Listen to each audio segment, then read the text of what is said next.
Selamat sore dan salam sejahtera untuk kita semua.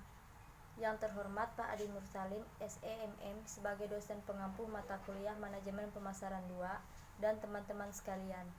Perkenalkan, nama saya Lolipika Erni dari kelas Manajemen Pagi C, NIM 181041674. Dalam video ini saya akan menjelaskan tentang memasuki pasar luar negeri.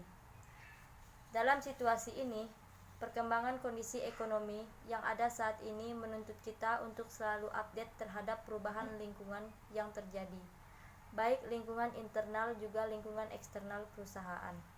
Lingkungan eksternal terdiri dari lingkungan ekonomi, hukum, sosial, budaya, dan sebagainya. Keberadaan lingkungan eksternal bagi suatu perusahaan tidak dapat diabaikan begitu saja, dikarenakan kesadaran pemasar untuk memenuhi perkembangan kondisi lingkungan eksternal akan ikut serta dalam mempengaruhi program pemasaran yang tepat. Jika berbicara mengenai strategi, maka kondisi eksternal nantinya akan mempengaruhi strategi yang akan dipergunakan oleh perusahaan. Kondisi persaingan saat ini menyebabkan perusahaan harus ikut serta sebagai pelaku dalam perdagangan internasional jika ingin bertahan dan mendapatkan profit yang lebih.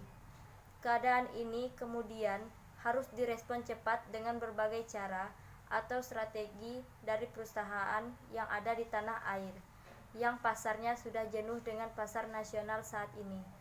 Beberapa strategi yang dapat dipergunakan untuk memasuki pasar internasional adalah: 1.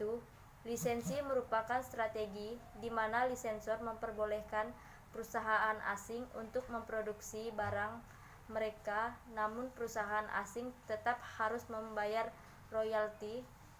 Strategi ini merupakan strategi yang memiliki risiko paling kecil dibandingkan strategi yang lain. Namun, tentu saja laba yang diperboleh tidak maksimal. 2. Ekspor merupakan strategi di mana perusahaan menjual produknya ke luar negeri. 3.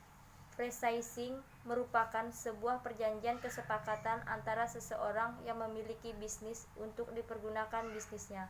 4. Contract manufacturing. 5. International joint venture dan aliansi strategi. 6.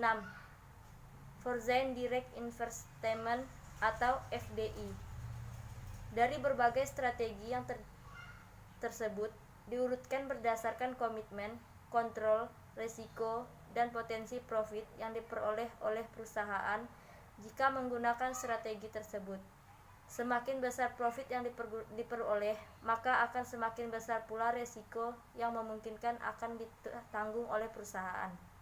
Oleh karena itu, sangat penting dilakukan pemilihan strategi yang tepat agar memperoleh manfaat sebesar-besarnya dari kegiatan perdagangan internasional.